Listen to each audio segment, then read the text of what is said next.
here is my audience right here. Just turn around.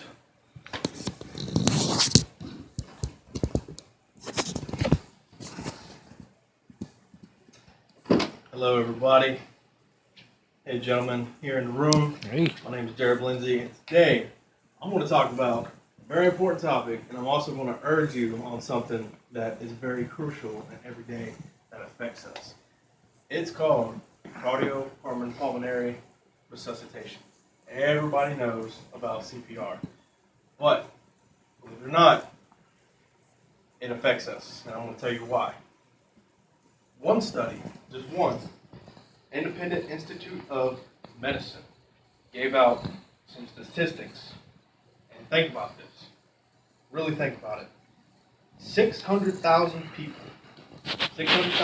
suffer from a heart stoppage or a cardio arrest incident a year. 600,000. Break that down. That's going to be 1,600 a day. 1,600 a day. That could be you, that could be me, that could be anyone you love. Anyone. And it can happen to us any time of the day. A heart attack, heart stoppage, anything that deals with the heart, it does not care if you're 25, it doesn't care if you're 75. We don't know when this type of event is going to occur. Now, stick with me on the 600,000. Let's continue to break it down from this one source. 400,000 people will go through this incident outside of the hospital. 400,000. Break that down again. You got 200,000. This happened within a hospital.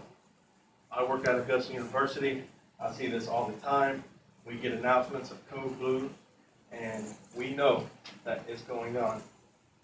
And it happens every day. And according to another study, American Heart Association, this happens every 44 seconds in a day. Every 44. It could be you, it could be me. Keep that in mind. Now, those numbers I just gave off to you from Institute of Medicine, the Independent Institute of Medicine, the survival rate, 24%. 24.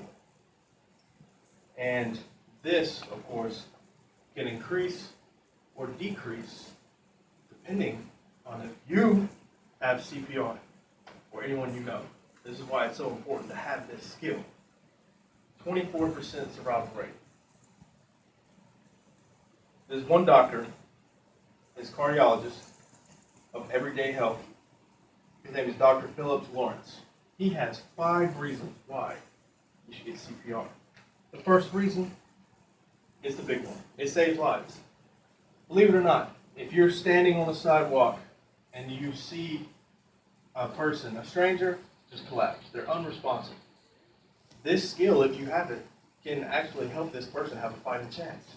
All you have to do is just make sure the area is clear, check on the person if they're responsive. If they're not responsive, if someone's nearby, you tell them to call 911. Then you begin to resuscitate, and by doing 30 compressions. And that leads to the fact that CPR is not performed enough according to Dr. Phillips. People believe they will do more harm than good. And that is unfortunate. If you have this training, you can actually be very good at it and be able to give this person a fighting chance. You can continue your 30 compressions. And there's also, you can also do mouth to mouth. But now it has been proven that you don't have to perform mouth to mouth resuscitation. Why? Because if you do this, if you don't have the proper tool, you could probably get TB or some other form of airborne disease or whatnot. All you have to do is sing your song, Staying Alive. You may think, wow, really? Sing a song while giving 30 compression rates, but I'm telling you, if you do it, you can keep the compression rate in rhythm by delivering the oxygen throughout the body. That way, giving the paramedics time to get to the patient, to get them to the hospital so they get more care. And of course, his fifth reason it takes place within the home. Again, 600,000 people, 24% survival rate. If you're at a get-together, a cookout, grill out with your family and friends, and you see your loved one, your grandparent, or your sibling collapse unresponsive, if you don't have this precious skill, then you're not going to give them a fighting chance.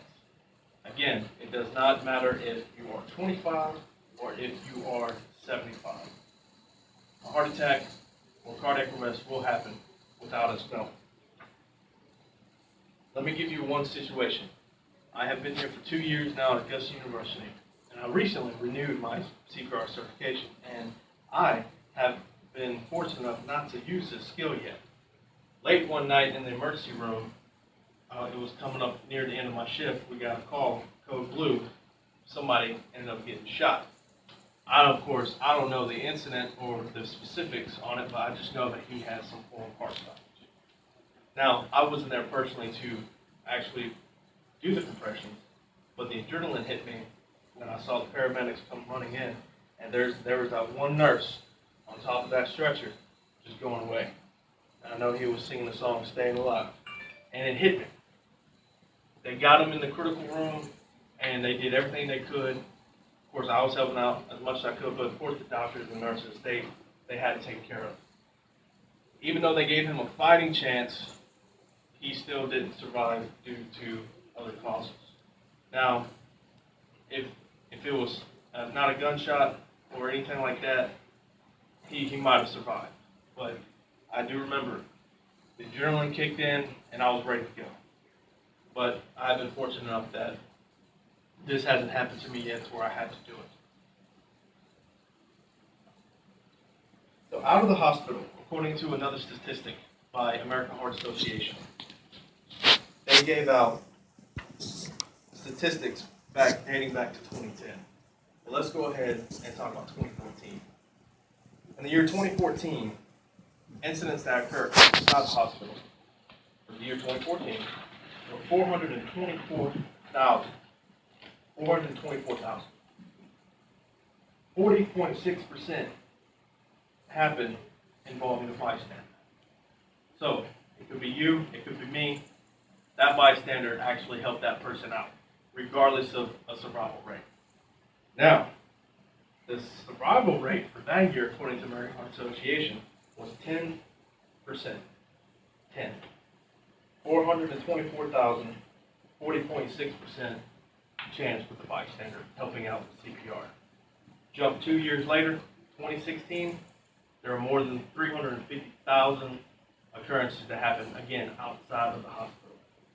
With the bystander rate, it was still the same percentage, 40.6%, but the survival rate, it only jumped up 2%. So within 2 years, from 2014 to 2016, the survival rate went up to 12%. Now, that's not a huge increase. If more people know this skill, they can help by saving more lives or give them a fighting chance. This is why CPR is so important. If you're working at a hospital or somewhere in the medical field, you're obviously going to have to know it because, yes, you're in that setting. But other employers outside the medical field will probably want you to have it. You're probably thinking, this ain't going to be me. I'm not going to worry about it, but believe it or not, it's going to hit you like a truck. It will. And if you have this skill, you'll be ready. And it's very, very easy and it's effective.